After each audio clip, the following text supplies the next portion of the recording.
Hanya Kau Yesus, hanya Kau Yesus yang sangat ku cinta. hanya Kau yang ku cinta, Hanya Kau Yesus yang sangat ku cinta. Yang mengasihi Tuhan berikan tepuk tangan bagi Kau. Oh haleluya. Sungguh hanya Engkau kebanggaan dalam hidup setiap kami Tuhan Yesus. Memiliki Yesus dalam hidup kami adalah cukup. Bahkan lebih cukup dari segala apapun juga yang kami perlukan Tuhan Yesus. Sungguh Engkau adalah kebanggaan yang membawa hidup kami. Kalau kami boleh melewati banyak hal hari demi hari. Kalau kami boleh melihat hidup kami hari ini Tuhan. Kami menyadari betul Tuhan. Kalau ini bukan karena hebat kami. Ini bukan karena kuat dan gagahnya kami. Tetapi karena Yesus yang hebat dalam hidup setiap kami. Dan sungguh Tuhan Yesus yang membanggakan dalam hidup kami bukan harta kami. Yang membanggakan dalam hidup kami bukan kedudukan posisi kami. Yang membanggakan dalam hidup kami bukan apa yang kami miliki yang kelihatan oleh orang Tuhan. Tetapi sungguh kebanggaan kami adalah memiliki Yesus dalam hidup kami. Terima kasih Bapak, terima kasih Tuhan Yesus. Saat ini kami rindu Tuhan Kau berbicara. Memantapkan apa yang ingin Tuhan sampaikan di hati setiap kami Tuhan Yesus. Hamba-Mu berdoa Tuhan. Biar kiranya Engkau buka mata hati pikiran kami. Untuk kami boleh mengerti setiap kata demi kata yang hamba-Mu yakin dan percaya semua keluar daripada Roh Kudus. Tuhan pakai hamba-Mu yang gak ada apa-apanya ini Tuhan. Tapi biar kiranya sungguh-sungguh melalui setiap perkataan yang keluar. Boleh menjadi firman yang menjadi jawaban bagi setiap kami Tuhan Yesus. Tuhan semakin besar, hamba-Mu semakin kecil. Terima kasih Bapa, terima kasih Tuhan Yesus. Di dalam nama Tuhan Yesus kami siap diberkati oleh firman Tuhan. Yang siap diberkati bersama kita katakan amin. Wow, senang sekali, puji Tuhan. Silakan duduk Bapak Ibu yang terkasih. Iya.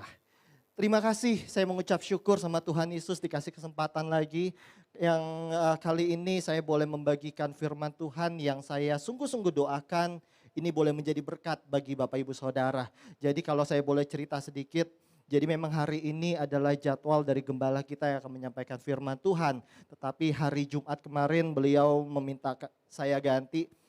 Saya dalam hati, aduh saya mesti bicara apa gitu ya. Betul-betul yang saya ini kalau model saya nggak bilang ini benar atau salah gitu ya. Tetapi saya kalau menyiapkan sesuatu firman Tuhan selama ini itu ya saya berdoa sama Tuhan. Saya berdoa sama Tuhan, terus apa yang Tuhan mau taruh itu seringkali ya udah ada di otak gitu. Udah dia di otak. Terus tinggal saya gimana nulis. Jadi saya enggak yang duduk di meja terus saya buka Alkitab, buka konkordansi, buku dan lain sebagainya. Enggak. Bahkan kadang ya makanya saya bilang ini bukan sesuatu yang benar, bukan sesuatu yang salah gitu ya.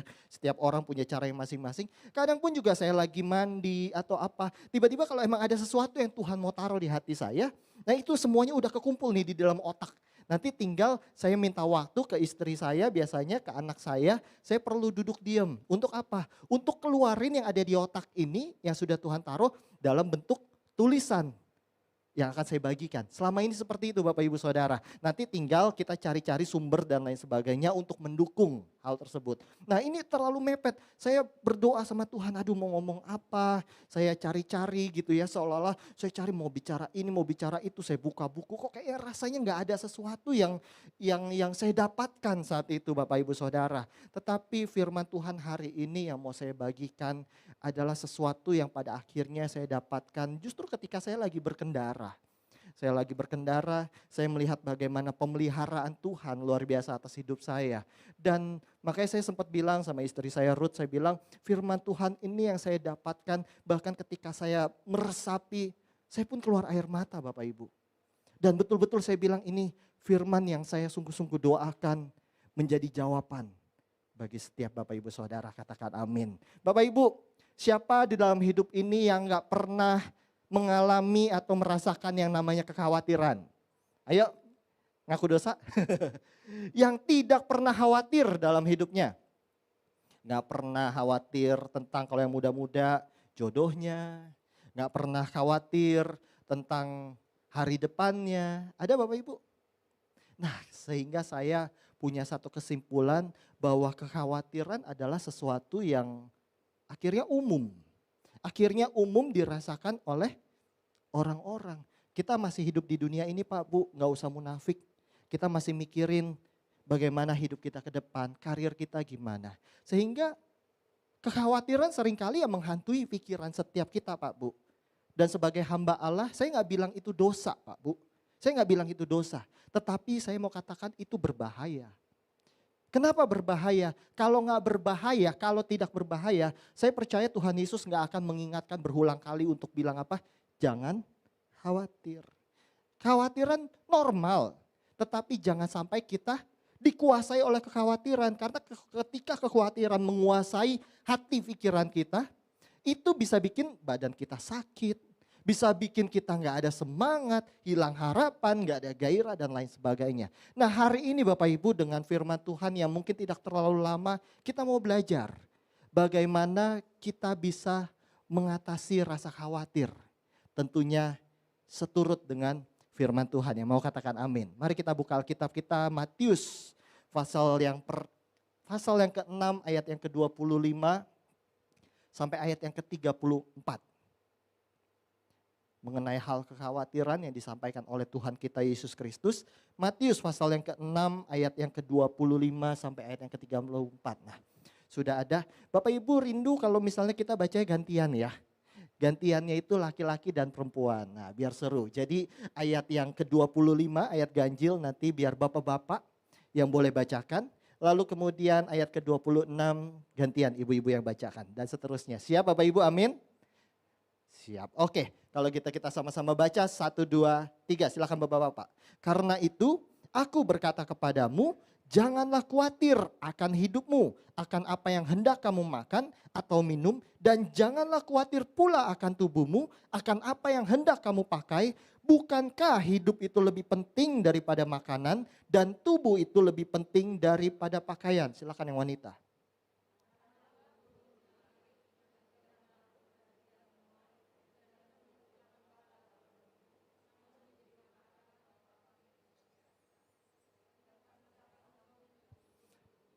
Ayat 27, siapakah di antara kamu yang karena kekhawatirannya dapat menambah sehasta saja pada jalan hidupnya?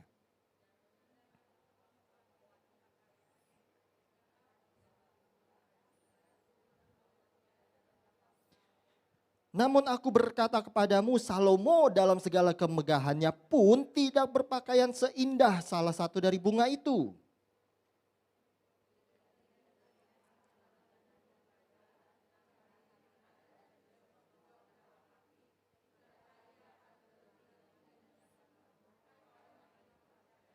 Sebab itu janganlah kamu khawatir dan berkata, apakah yang akan kami makan? Apakah yang akan kami minum? Apakah yang akan kami pakai?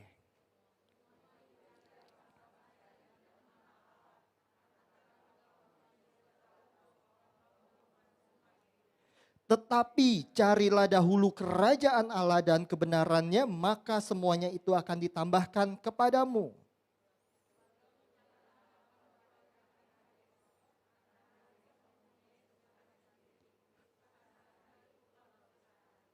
Yang diberkati dari apa yang kita baca, berikan tepuk tangan buat Tuhan kita.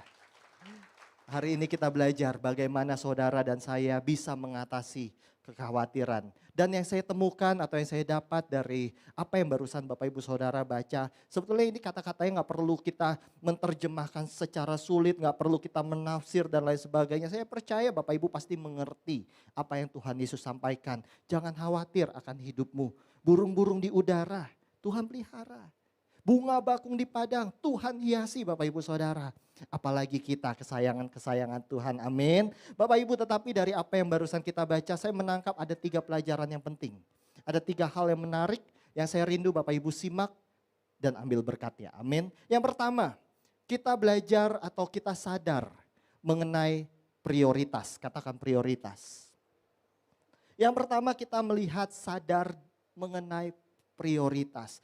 Firman Tuhan tadi barusan katakan, bukankah hidup itu lebih penting daripada makanan dan tubuh itu lebih penting daripada pakaian. Yesus mengajarkan setiap saudara, lihat dari kehidupan kita, mana yang lebih penting, apakah hidup kita atau makanan kita.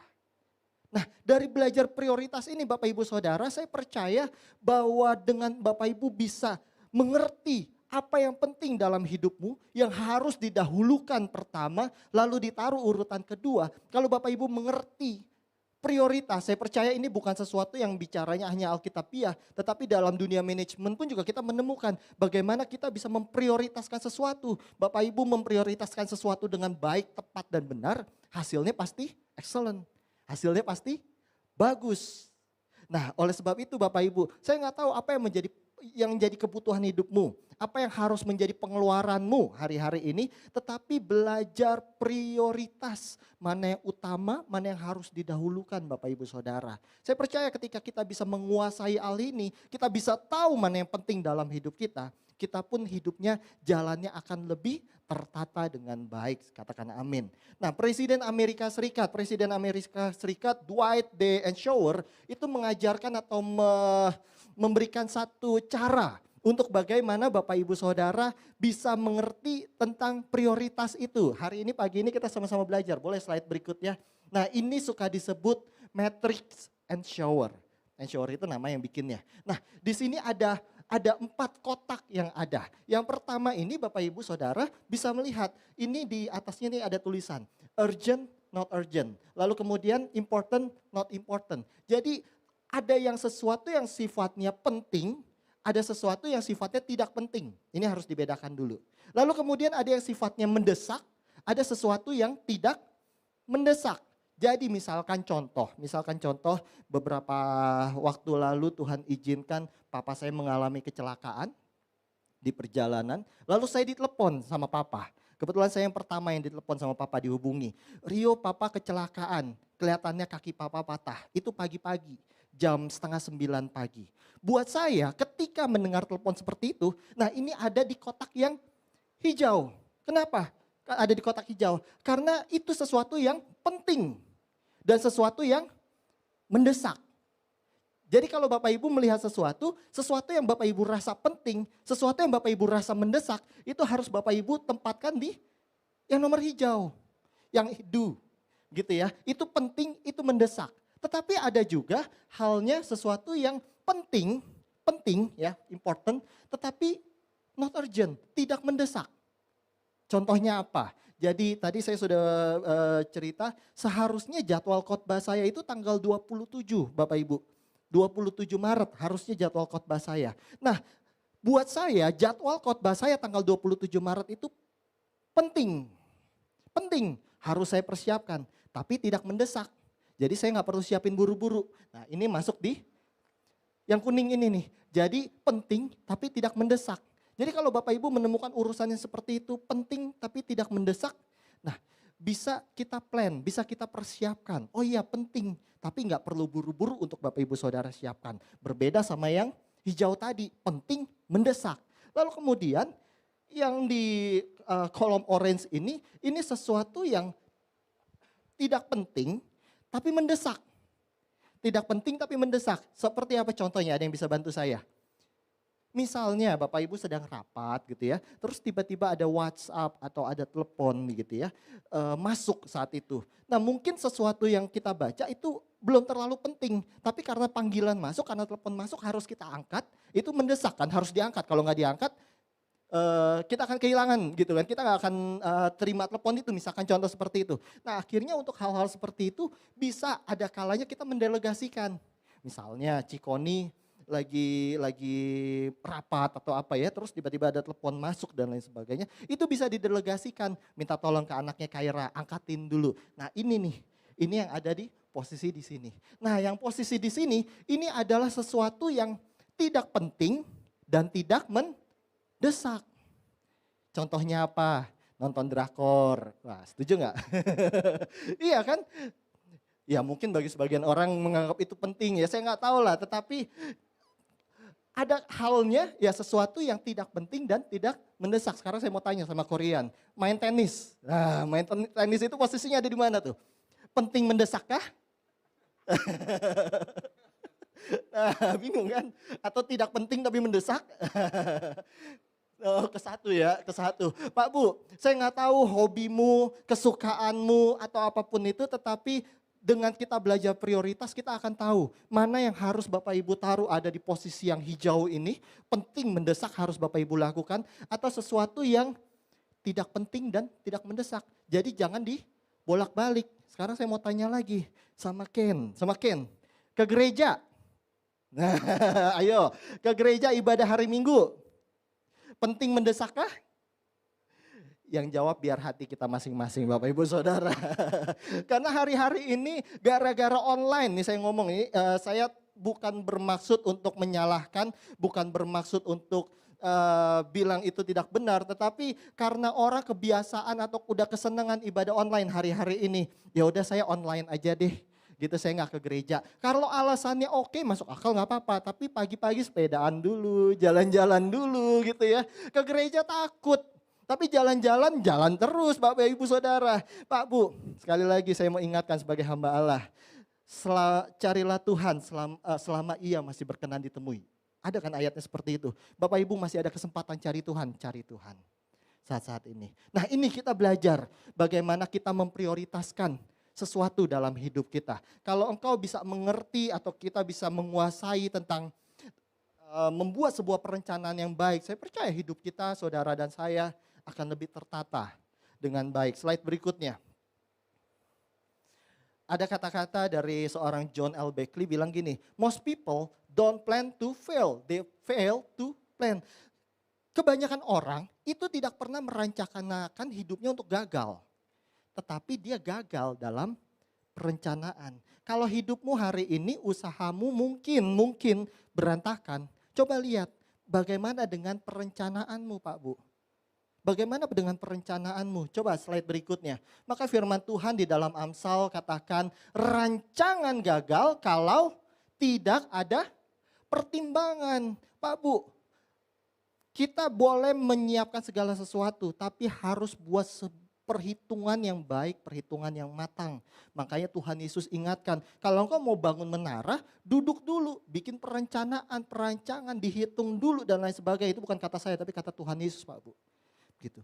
Jadi Bapak Ibu boleh punya cita-cita, boleh punya mimpi, tapi buatlah perencanaan yang matang.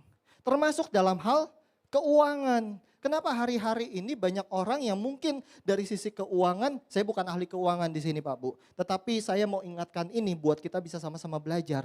Maka di dalam istilah keuangan kita menemukan financial plan. Bagaimana kita membuat satu perencanaan keuangan. Biar jangan salah, jangan kebolak-balik. Akhirnya kita tahu mana yang harus menjadi prioritas, mana yang harus di nomor 2-kan, di nomor 3-kan, atau di nomor terakhir. Nah kita akan melihat coba ada satu piramid. Boleh slide berikutnya. Nah ini adalah bagaimana saudara bisa membangun sebuah financial pyramid. Step pertama itu ada di paling bawah. Ini adalah bagaimana saudara memanage keuangan, mengatur keuangan kita. Contoh apa? Ya, kita kelola keuangan pemenuhan kebutuhan kita harian, bulanan. Kita siapin nih untuk bayar listrik, kita udah saving money, kita untuk bayar kebutuhan hari-hari kita, makanan. Nah, ini ada di tingkatan nih yang paling rendah. Ini harus terpenuhi dulu, Bu. Pak, dengan baik di tingkatan yang terendah. Kalau sudah terpenuhi dengan baik, baru kita akan lompat ke tingkatan berikutnya. Ke tingkatan berikutnya kita baru bicara tentang simpanan hari depan, nabung, deposito, asuransi. Nah ini ada di tingkatan ke sini Pak Bu. Jadi kalau kita sudah bisa bayar listrik dulu di rumah, baru kita mikirin asuransi. Setuju nggak? Iya kan? Oh nggak setuju. Pak, tapi ini dari apa yang saya pelajari, apa yang saya dapat ya seperti ini Pak Bu. Nah ketika kita sudah ada di tingkatan yang nomor 2, kita baru akan mulai ke tingkatan nomor 3. Ini bicara tentang portfolio kekayaan. Disinilah levelnya orang baru main saham, baru mulai invest Bitcoin, kripto, emas dan lain sebagainya. Nah di level seperti ini, jadi harapannya apa kita belajar seperti ini, jangan kebolak-balik. Jangan sampai demi dia bisa beli emas, beli macam-macam semuanya, tapi kebutuhan di tingkat dasarnya tidak terpenuhi dengan baik. Akhirnya ketemunya apaan? Bapak Ibu bisa kaget, orang yang sehari-hari masih minjem uang sana sini, tapi gaya-gayaan main saham. Ada, hari ini ada orang yang seperti itu gitu. Jadi penuhi dulu kebutuhan dengan baik, baru kita mikir untuk saving. Nah setelah ini baru kita bangun nih sebuah yang disebutnya kalau istilahnya di keuangan portfolio kekayaan kita. Setelah ini baru kita akan masuk ke mandirian keuangan. Di sini nih udah levelnya saya bilang ini orang kaya beneran. Udah ada di tingkatan ini. Dia bisa menikmati usahanya, bisa menikmati kerja kerasnya, jalan-jalan ada di level sini Pak Bu. Gitu, saya nggak bilang jalan-jalan nggak boleh ya, tapi maksudnya disinilah orang yang sudah mapan sesungguhnya. Kenapa? Kebutuhan tingkat paling dasar sudah terpenuhi dengan baik, saving money-nya sudah terpenuhi dengan baik, dia sudah punya portfolio kekayaan yang baik, nah dia ada di posisi seperti ini nih Pak Bu. Setelah ini baru kita mikirin yang tingkat paling atas adalah warisan. Kita mewariskan rumah kita, kerajaan bisnis kita, usaha kita, di level seperti ini Pak Bu. Nah ini kita diajar diajar bagaimana kita bisa memanage keuangan kita dengan baik dan benar. Sehingga dari sini kita sama-sama belajar apa? Ngerti prioritas.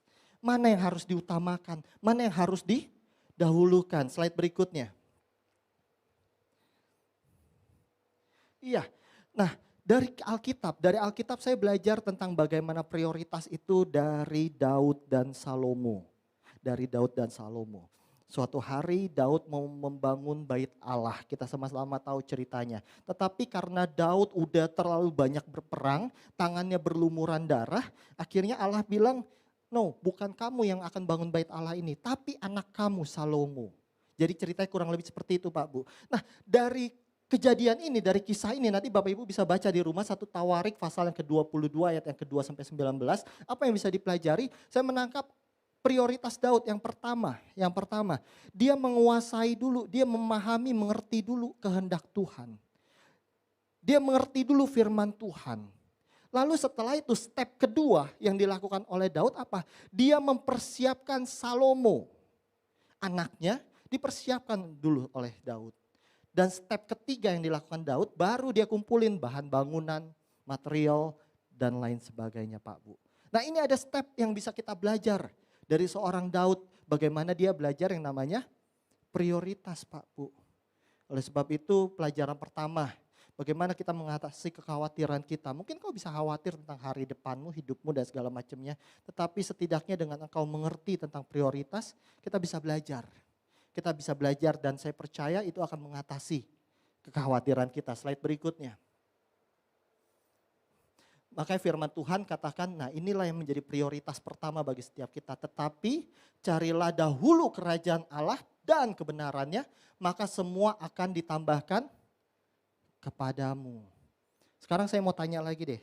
Saya lagi seneng mau nanya sama Korean lagi. Korean, kalau kita mau bangun satu bisnis ya, soalnya beliau lebih pakar, jauh lebih berpengalaman dari saya. Bagaimana usahanya yang dibangun dari bawah sampai akhirnya naik terus dan sukses. Makanya saya harus belajar sama orang yang lebih pintar, ya kan? Nah, saya mau tanya, kalau mau bangun usaha, ya, yang nomor satu, yang lebih penting, ya, saya mau tanya nih sama Korean nih, Cikoni jangan bantuin jawab. Yang lebih penting mau bangun usaha itu cari modal dulu, modal atau investor gitu ya, pokoknya cari modal dulu, duitnya ada dulu, atau cari yang kedua usahanya dulu nih, mau usaha apa nih? Mau usaha garment kah gitu. Ayo cari modal dulu atau cari usahanya dulu Korean? Oh cari usahanya dulu. Setuju gak Pak Bu? Cari usahanya dulu. Ada yang coba cari modal dulu? Ada yang cari modal dulu? Oh nggak ada, semua pada mikir cari usaha dulu ya. Saya usaha bakmi, waktu itu saya mikir-mikir usaha apa ya? Oh ya usaha bakmi, baru kita kumpulin modal gitu ya berarti Korean ya. Tapi salah jawabannya. Kenapa saya bilang salah? Cari Tuhan dulu Pak Bu. Iya bener kan, cari Tuhan dulu, tanya Tuhan dulu baru kita mikirin yang lainnya. Coba ayat berikutnya. Cari Tuhan dulu. Nah prioritas pertama makanya Amsal 16 ayat ketiga bilang apa? Serahkanlah perbuatanmu kepada Tuhan maka terlaksanalah segala rencanamu. Jadi engkau mau usaha apapun Pak Bu, tanya Tuhan dulu, berdoa dulu sama Tuhan. Amin. Berikan tepuk tangan sorak-sorai bagi Tuhan kita. Yuk. Yang kedua kita belajar, pertama tentang bagaimana kita sadar prioritas. Yang kedua kita sadar pandangan kita Pak Bu. Bagaimana kita memandang, itu menentukan bagaimana keberhasilan kita, bagaimana kesuksesan kita. Menarik dari ayat yang tadi Bapak Ibu baca, dari Matius pasal yang ke-6. Pak Ibu perhatikan nggak? Tuhan Yesus bilang tentang jangan khawatir, jangan khawatir, jangan khawatir. Tiba-tiba ada kata di sini, boleh ditampilkan. Pandanglah burung-burung di langit. Perhatikanlah bunga bakung di ladang. Pak Bu, begini. Tuhan tahu dalam hidupmu engkau akan mengalami sesuatu yang mungkin bisa bikin khawatir. Kalau bilang orang susah makan, bukan hanya zaman sekarang. Ternyata di zamannya Tuhan Yesus sudah banyak orang yang susah makan saat itu. Tetapi Tuhan Yesus nggak bilang, saat itu Tuhan Yesus nggak bilang, kalau kamu susah makan, kamu cari kerja, kamu begini begitu. Tuhan Yesus nggak bilang seperti itu, tetapi yang Tuhan Yesus bilang menarik. Perhatikan burung di udara, pandang. Jadi saya mau bilang gini, Tuhan Yesus mau bilang, ini loh masalah kamu, memang ada masalah seperti ini.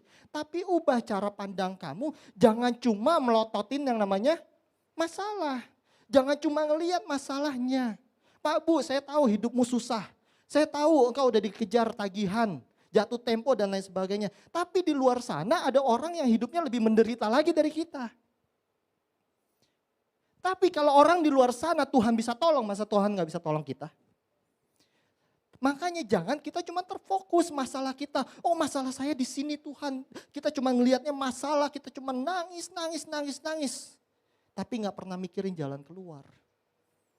Makanya saya mau ingatkan Pak Bu, ada yang namanya problem oriented dan ada yang namanya solution oriented. Kalau kita belajar tentang, kalau kita hanya ngelihat masalah kita doang. Saudara, itu akan bikin mata saudara susah untuk ngelihat yang namanya solusi. Saya kasih analogi gampang. Misalkan ada dua orang. Satu orang namanya A, satu lagi namanya B. Dua-duanya sama-sama kejeblos masuk dalam tanah, plung, jatuh gitu ya. Nah kalau si A ini yang modelnya problem oriented, dia tuh cuma mikirin, aduh kenapa saya bisa jatuh. Aduh kenapa ya nasib saya jelek banget. Aduh saya udah di bawah kayak gini, saya bisa mati nih di bawah nih. Saya gimana bisa naik nih, saya teriak-teriak, saya gak bisa nih.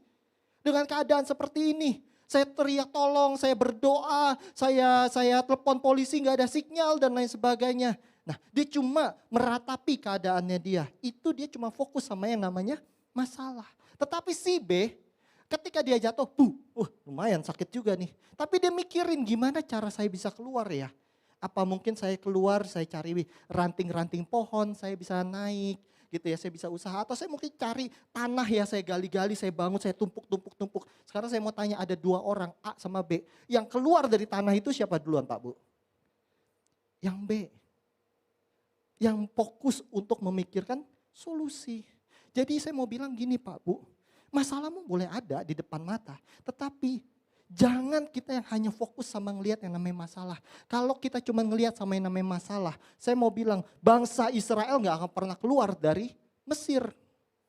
Kenapa? Di depannya laut. Kalau dia udah berdiri di depannya laut, mereka cuma bilang aduh ini laut, kenapa ya bisa depannya laut? Mereka cuma mikirin laut Pak Bu, saya mau bilang.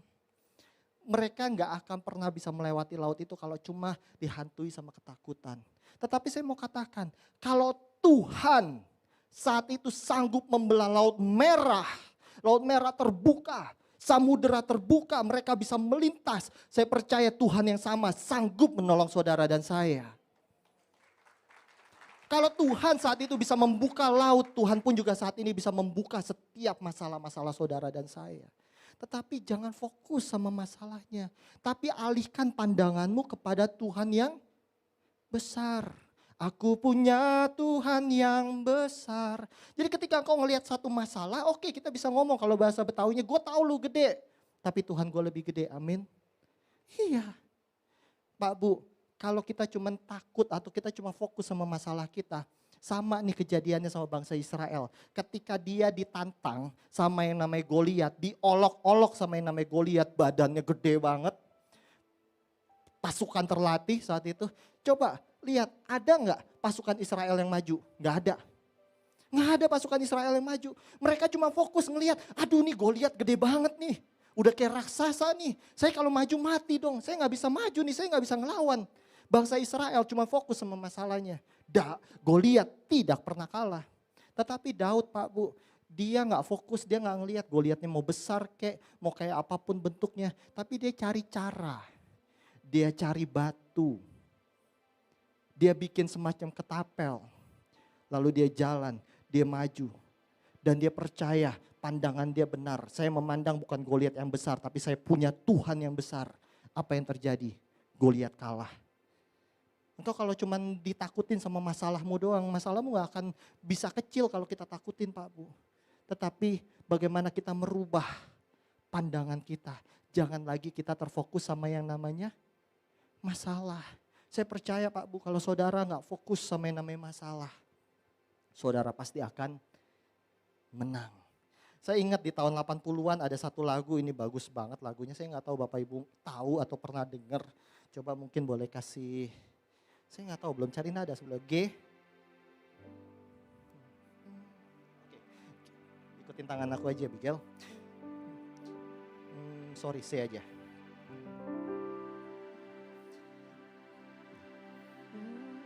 Pandang terus padanya, jangan menoleh, jalan terus. Jangan pandang salah orang lain, pandang saja Yesus. Pernah dengar lagunya Pak Bu? Bait pertamanya nih ya. Pandang saja kepada Yesus, Dia yang ku cinta. Pandang saja kepada Yesus, Dia yang berkuasa. Pandang saja kepada Yesus dengan bersuka. Kita pandang terus pada Yesus, hati terhibur. Sama-sama nyanyi pandang terus ya. Pandang terus padanya, jangan menoleh seorang. Jangan pandang salah orang lain, pandang saja Yesus. Ketika kau ketemu masalah, pandang Yesus. Jangan cari kambing hitam, pandang salah orang lain. Bapak Ibu diberkati sama lagu ini, amin. Lagu ini dipopulerkan tahun 80. Dan penyanyinya ada di tempat ini. Papa saya yang keluarin album. Tahun 80 lagu ini Bapak Ibu Saudara. Jadi spesial banget, sayangnya gak hafal, malah saya mesti baca teks. Tetapi pelajaran Pak Bu buat setiap kita. Pandang Yesus, apapun keadaanmu, apapun permasalahanmu. Pandang kepada Tuhan Yesus, boleh minta E. Makanya lagunya nih, kalau Bapak Ibu bisa ingat, ini lagu bagus. Hu bereng bohim laos, martangi yahu. Mangido pangurup yon diahu, sai tiup tanganhu, sai togu mau, ai hodo Tuhan, pargogo diau. Ada halak kita di sini, ada Pak Ben ya. Bahasa Batak saya nyanyikan. Soalnya bahasa Indonesia pasti udah pada ingat lagu ini. Ku pandang wajahmu dan berseru, amin. Pertolonganku datang darimu, peganglah tanganku, jangan lepaskan. Kaulah harapan dalam hidupmu. Saya tahu masalahmu berat. Saya tahu sakit penyakitmu berat, tapi pandang Yesus. Kita rubah pandangan kita. Jangan lagi ngelihat kanker kita stadium berapa, tapi kita lihat kita punya Tuhan Yesus. Kalau toh kita nggak sembuh Pak Bu, tetapi kita percaya kita berjalan bersama dengan Tuhan Yesus, kita akan ketemu Tuhan Yesus. Pandang Tuhan Yesus. Jadi yang pertama sadar prioritas, yang kedua sadar pandangan kita, dan yang ketiga sadar tentang posisi kita Pak Bu. Banyak orang yang seringkali mungkin lupa sama posisi kita. Tetapi firman Tuhan yang barusan kita baca, kita lihat kan bagaimana Tuhan Yesus katakan bahwa kita sebagai anak-anaknya. Dikatakan kita sebagai anak-anaknya, mungkin ayatnya ada ya, bisa ditampilkan juga slide berikutnya. Pandanglah burung-burung di langit yang tidak menabur dan tidak menuai dan tidak mengumpulkan bekal dalam lumbung. Namun diberi makan oleh Bapamu Pak Bu. Bapa kita memberi makan bagi setiap kita. Bapamu ayat ke-32, Bapamu yang di surga tahu bahwa kamu memerlukan semua itu. Pak Bu, kalau Bapa di dunia tahu bagaimana dia harus mengasihi anaknya. Kalau Bapa di dunia tahu bagaimana ia harus mencukupi kebutuhan anaknya. Apalagi Bapa kita di surga Pak Bu. Amin. Soal kalau saya tanya di sini ada anak saya, ada Kiyosi. Kalau saya tanya kamu mau apa? Mungkin dia akan jawab, dia lagi pingin baju anime katanya. Pingin punya baju anime, kemarin pingin punya tumbler, saya udah beliin tumbler. Kalau ditanya, dia sebutin tuh pingin ini, pingin itu. Tapi anak saya gak pernah, saya tanya kamu mau apa, jawabannya apa? Pak saya bisa makan aja cukup, saya mau makan aja. Enggak, kenapa? Karena dia tahu bapaknya pasti kasih makan. Kalau bapak di dunia tahu pasti kasih makan buat anaknya. Apalagi bapak kita di surga. Makanya di poin ini saya mau ingetin, mungkin Bapak Ibu lupa kali. Lupa, sadar posisi kita sebagai anak-anaknya. Firman Tuhan makanya bilang, mintalah, ketuklah, carilah. Udah minta belum? Udah ketuk belum? Udah cari belum? Kenapa? Nggak enak, malu. Soalnya mungkin kebanyakan orang di luar sana, saya percaya di LOC nggak ada. Mungkin lupa kalau dia anaknya Tuhan. Tapi mikirnya atau ingatnya apa? Partner bisnisnya Tuhan. Kenapa saya bilang partner bisnisnya Tuhan? Tuhan, saya kasih perpuluhan biar bisnis saya goal ya. Tuhan, saya kasih persembahan, balas berlipat kali ganda. Itu bisnis Pak Bu. Itu bisnis. Kau taruh modal, terus mengharapkan keuntungan. Itu namanya bisnis. Mungkin selama ini kau sama Tuhan kayak gitu tuh. Lupa kalau kita anak tapi kita kayak bisnis sama Tuhan. Partner bisnis. Tuhan, kalau Tuhan sembuhin saya baru mau datang ke gereja. Ada tawar menawar, ya kan? Ya udah deh Tuhan, kalau saya datang dulu sekali ke gereja Tuhan. Tapi kalau saya nggak disembuhin Tuhan, besok saya nggak datang lagi ya. Itu namanya bisnis. Kebanyakan orang Kristen mungkin lupa. Kalau dia anaknya Tuhan, udah kebiasaan berpartner bisnis sama Tuhan hari-hari ini. Tapi lebih parah lagi, banyak orang di luar sana yang juga nggak tahu diri. Kenapa saya bilang nggak tahu diri? Boro-boro partner bisnis sama Tuhan. Dia nggak nganggap Tuhan, dia ngerasa dirinya lebih hebat dari Tuhan. Ada kan? Ketika ketemu masalah cari orang dulu, bukan cari Tuhan dulu. Nah berarti dia anggap Tuhan itu nothing. Makanya saya mau bilang, mohon maaf kalau ada yang mendengar di sini dan ngerasa tersinggung ya bertobat. Orang yang hobinya ngutang ke sana kemari, minjem duit sana, minjem duit sini, saya mau bilang itu orang yang hidupnya nggak mengandalkan Tuhan. Kalau dia hidupnya mengandalkan Tuhan, ini saya bicara utang bukan utang untuk modal, usaha ya, saya nggak bicara gitu. Tetapi kalau orang yang bentar-bentar minjem duit, bentar-bentar minjem duit, apalagi lebih parahnya males, nggak pernah kerja, hobinya minjem duit, itu orang yang tidak pernah mengandalkan Tuhan. Dia nggak tahu kalau dia bekerja pakai tangannya, Tuhan bisa berkati dia. Makanya sadar posisi kita anak-anaknya Tuhan. Tuhan pasti tahu apa yang terbaik buat kita. Kalau hari ini dia bilang no, dia belum jawab yes. Tunggu waktu Tuhan, karena dia yang lebih tahu. Jangan-jangan, mohon maaf Pak Ben ya. Jangan-jangan mungkin Pak Ben berdoa, Tuhan saya pengen punya Ferrari, saya pengen punya Lamborghini, doa. Tuhan belum kasih.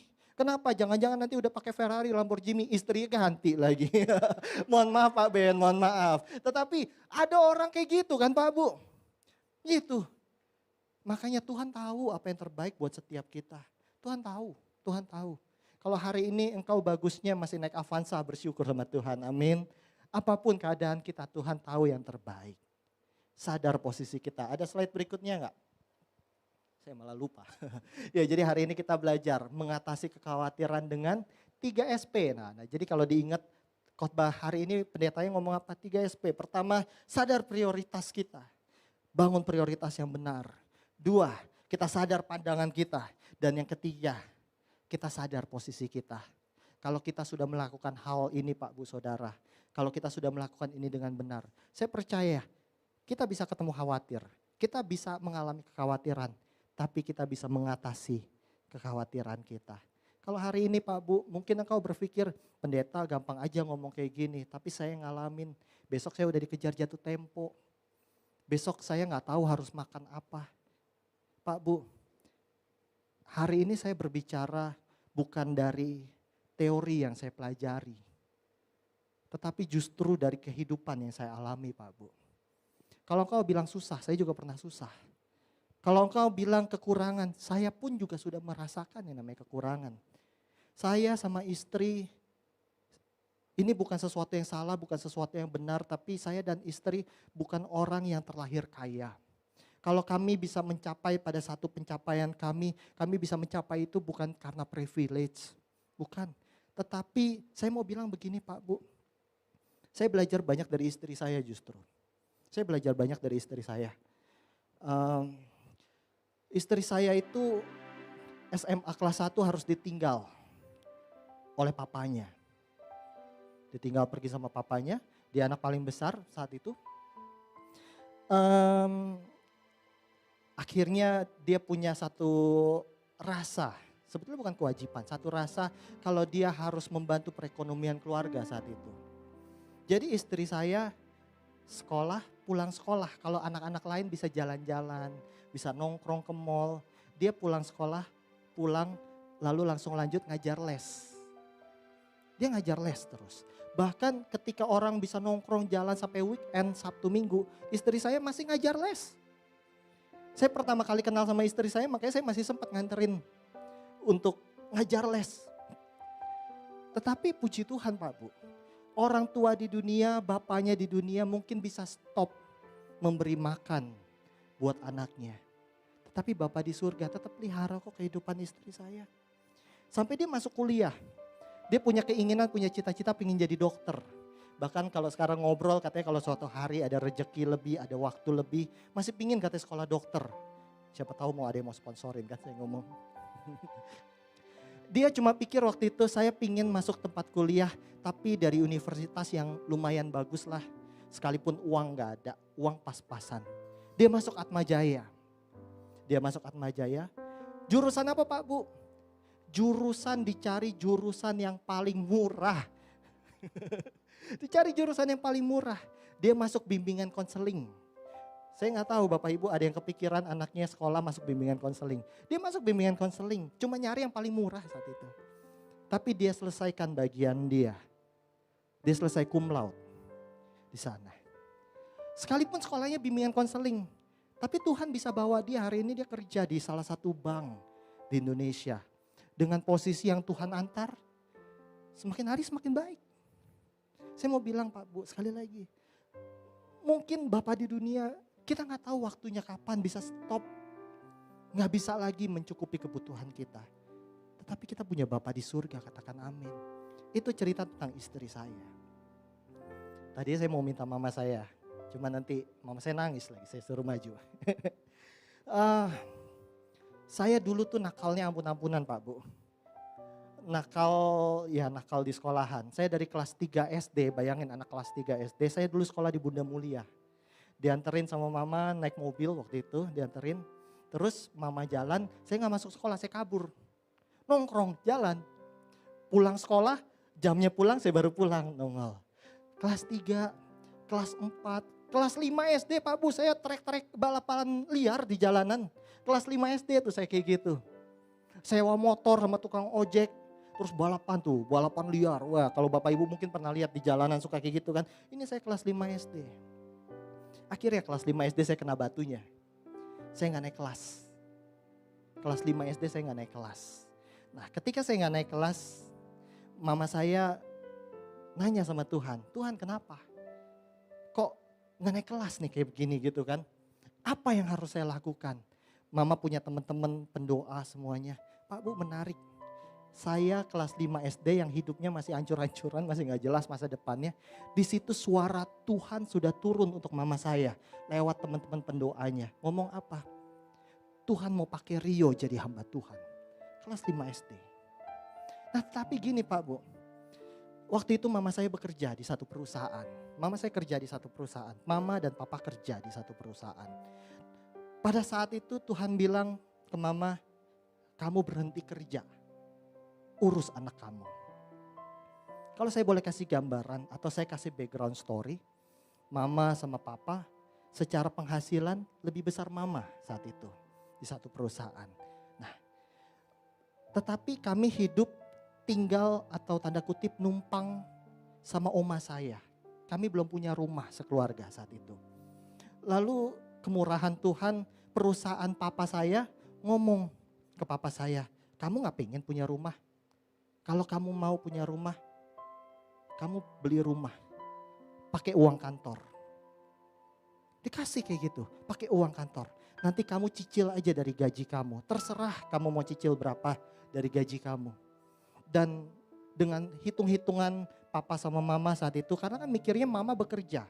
Gajinya lumayan saat itu. Akhirnya dibilang untuk cicil rumah papa kasih, atau istilahnya kasih sebagian besar gajinya. Jadi papa cuma hidup dari seperempat gaji saat itu. Seperempat gaji dia hidup saat itu. Karena ada gaji mama saat itu. Kan mikirnya ada gaji mama saat itu. Tetapi ketika si Rio yang bengal itu gak naik kelas. Tapi Tuhan bilang saat itu, harus urus anakmu. Karena aku mau mempersiapkan dia jadi hamba Tuhan. Pak Bu, papa mama baru beli rumah saat itu. Baru beli rumah.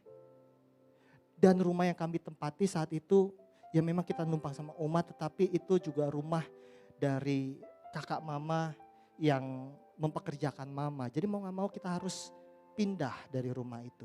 Harus angkat kaki dari rumah itulah, kurang lebih bahasanya begitu. Tetapi dengan kondisi yang tadi saya bilang, hanya dengan seperempat gaji. Waktu itu papa mama sebenarnya bukan ditakut-takutin, tapi sesuatu yang masuk akal. Dibilangin, nanti kalau anak kamu sakit gimana? Kalau tiba-tiba kamu ada pengeluaran yang harus tiba-tiba ada gimana? Itu sesuatu yang wajar sebetulnya kan hal seperti itu. Tapi Pak Bu, kami sekeluarga ini ada papa saya, ada mama saya. Kalau hari ini kami bisa berjalan, kami bisa ada. Sekalipun saat itu hidup dengan seperempat gajinya papa saya yang kecil itu. Tapi kami mau berusaha, kami mau bekerja. Dan kami survive kok, bertahan. Karena kami punya Tuhan yang memelihara kehidupan kami. Sekalipun saya ingat saya masih SMP waktu itu, mama bikin perhiasan dari mote-mote gitu ya. Ya kalau perhiasan pasti yang beli cewek-cewek gitu ya. Tapi yang jualan siapa? Saya Pak Bu. Saya jalan ke sekolahan, tawarin teman saya, beli yuk, beli gitu. Hidup kita susah, jalan kemana saya sama mama saya, naik sepeda. Kita naik sepeda, ada 2 sepeda, saya bawa sepeda satu lagi mama saya boncengin adik saya. Sepedanya model BMX, kalau Ken Henry mungkin tahu. Boncengannya gak duduk, boncengannya yang pakai jalu itu berdiri di belakang gitu. Nah terus mama saya boncengin adik saya dulu size-nya gendut Pak Bu gitu. Jadi dia Bapak yang tidak pernah meninggalkan setiap kita, amin. Biar ini menguatkan setiap kita. Saya pernah susah, saya tahu bagaimana ketika saya harus dalam perjalanan rumah tangga saya banyak pengeluaran yang secara tiba-tiba mendadak. Tapi Tuhan tolong Pak Bu, saya masuk sekolah Alkitab. Ada uang pangkal yang harus saya bayar, cukup besar saat itu. Tetapi karena kerinduan saya mau sekolah Alkitab, kita berusaha nabung. Ya mau mahal kayak gimana ya kita nabung lah. Kita usaha untuk bisa uang masuk kita bayar. Pak Bu, saya mau cerita demi Tuhan di sini. Tiba-tiba ada seorang wanita, ibu-ibu, telepon saya minta nomor rekening saya saat itu. Minta nomor rekening, buat apa? Gak tahu buat apa, dia cuma bilang saya mau memberkati kamu. Begitu dia transfer, angkanya sama seperti uang masuk saya. Beberapa hari lalu, beberapa minggu lalu, laptop saya rusak Pak Bu, laptop saya rusak. Sedangkan laptop saya perlu buat kerja. Tuhan tolong, Tuhan kasih. Mungkin Bapak Ibu mikir kok materi. Tapi saya mau bilang materi adalah sesuatu hal yang justru paling rendah di mata Tuhan. Keselamatan dia udah kasih buat kita. Dia udah tebus saudara dengan harga yang mahal. Apalagi cuma sekedar makananmu. Apalagi cuma sekedar bajumu, pakaianmu. Tuhan pasti cukupi. Amin. Saya mau nyanyi satu lagu, boleh gak saya ajak anak-anak saya? Kiyosi, Syauran. Ini lagu memberkati kami. Kemarin Tuhan izinkan papa saya mengalami kecelakaan. Harus patah kakinya, 3 tulang kakinya cukup parah. Ya tentunya bukan sesuatu hal yang mudah dengan keadaan seperti itu. Tetapi Tuhan tolong Pak Bu. Sekalipun kami harus bergumul dengan semua keadaan. Papa hingga hari ini di usianya yang sudah cukup lanjut masih tetap bekerja. Kenapa? Karena anak-anaknya belum settle banget. Tetapi dengan kondisi kaki yang seperti ini, apakah masih mungkin Papa harus bekerja? Dokter bilang mungkin bisa setahun. Harus untuk bisa jalan lagi. Kita nggak tahu Pak Bu bagaimana ke depan. Tapi kita mau belajar. Percaya, melangkah dengan iman. Kalau burung di udara Tuhan kasih makan. Apalagi Cilimei, apalagi Cikoni, Cisumi. Kalau bunga bakung Tuhan hiasi, apalagi Pak Beni, Jenny, kita semua pasti dipelihara oleh Tuhan. Amin. Siap ya nyanyi ya sayang? Maskernya buka aja sayang boleh? Ini anak saya yang pertama namanya Kiyoshi, usia 8 tahun. Dan ini adiknya Shaun, usia 4 tahun. Tapi kami membangun mereka biasa berdoa, biasa menyembah Tuhan. Karena ini warisan yang bisa saya kasih buat anak-anak saya. Begitupun juga saya dan Ruth. Diberi warisan sama keluarga kami bukan materi, bukan rumah. Tapi justru warisan iman. Dan ini yang menjadi kekuatan bagi kami semua.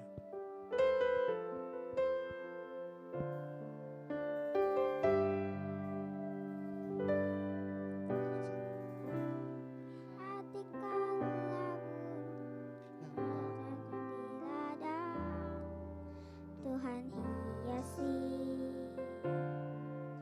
tanpa bekerja,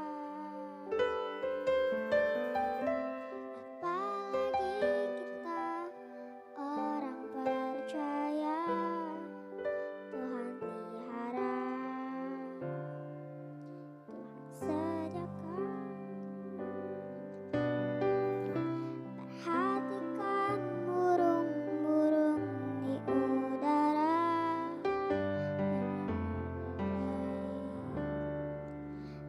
Bekerja, apalagi kita kesayangannya. Tuhan pelihara, Tuhan sediakan. Tuhan tahu saatnya, Tuhan dengar saat bersyukur. Tuhan bekerja. Saat menangis Tuhan tahu, saat berdoa Tuhan tahu, saat bersyukur Tuhan berkati. Bagus ya lagunya ya. Mungkin bisa ditayangin ya kata-katanya. Ya sama-sama. Perhatikanlah bunga bakung di ladang, Tuhan hiasi tanpa bekerja. Apalagi kita orang percaya, Tuhan pelihara, Tuhan cukupkan. Perhatikan burung-burung di udara, Tuhan beri makan tanpa bekerja.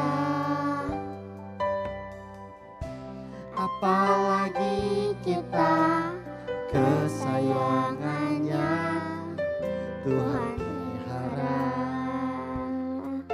Tuhan sediakan. Sama-sama nyanyi pujian ini.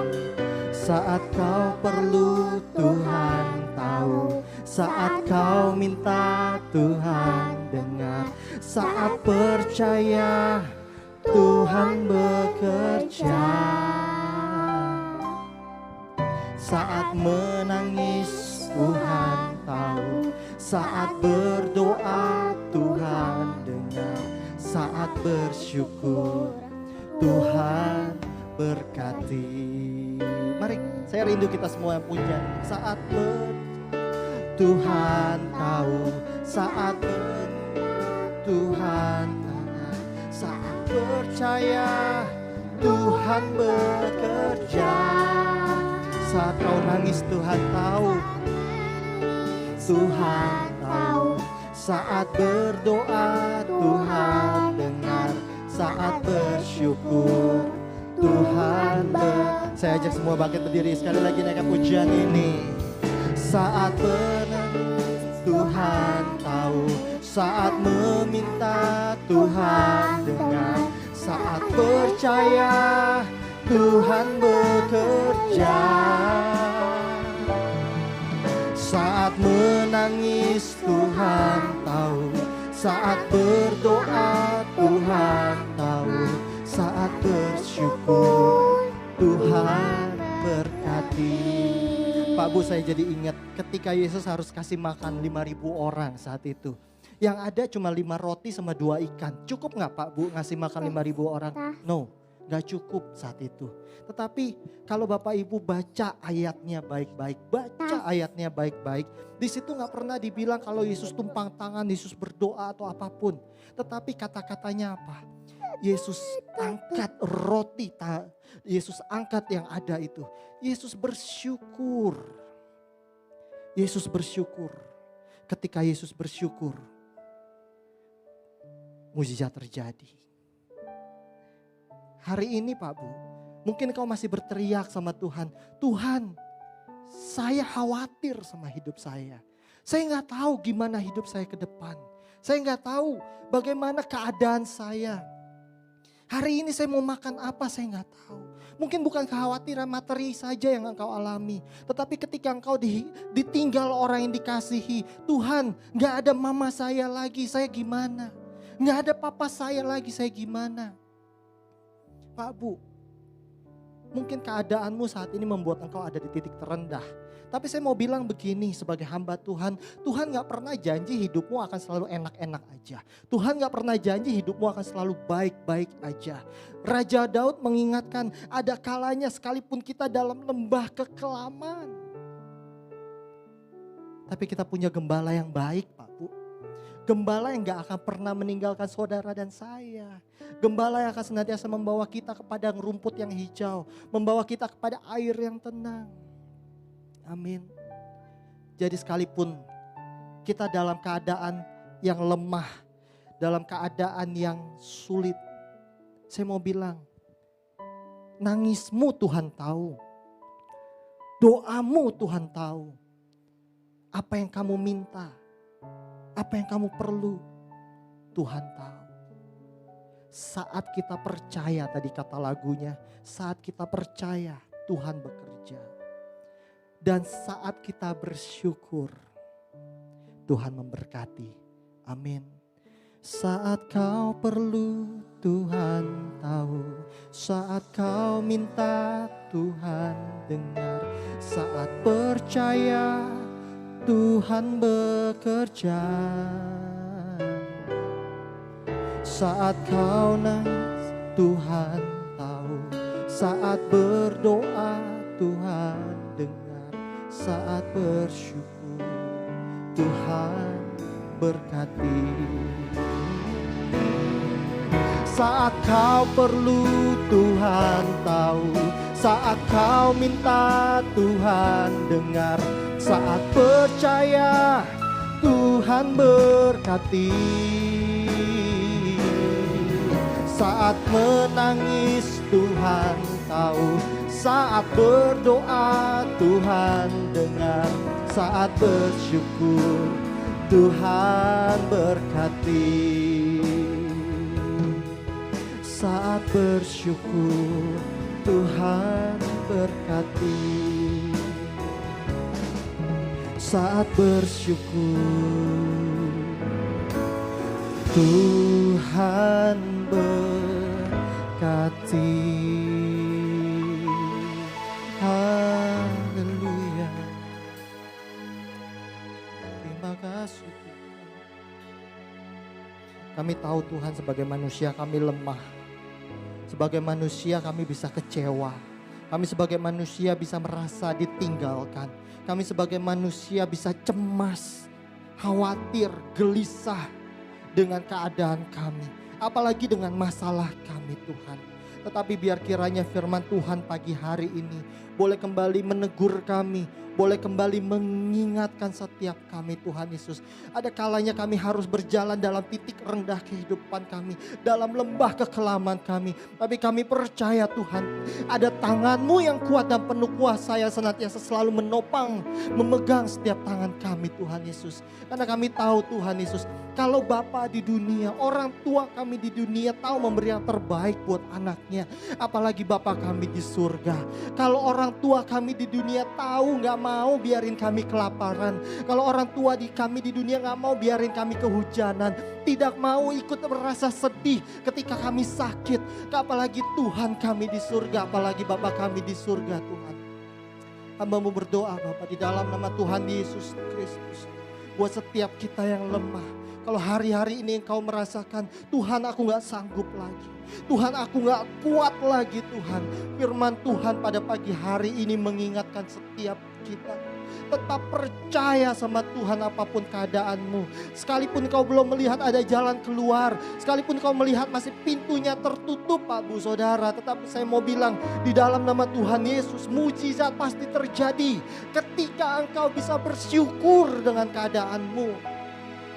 Pandang burung di udara, pandang bunga bakung, pandang seorang Rio, pandang orang-orang di luar sana yang sekalipun hidup susah, tapi Tuhan pelihara. Karena Dia Bapa yang setia, Bapa yang tidak pernah meninggalkan saudara dan saya. Dia mengerti, Dia peduli apapun yang menjadi persoalan kita. Yang penting apa Pak Bu? Tetap percaya dan bersyukur, mujizat pasti terjadi. Di dalam nama Tuhan Yesus Kristus, hamba-Mu berdoa dan bersyukur. Semua yang diberkati Tuhan bersama kita katakan, amin.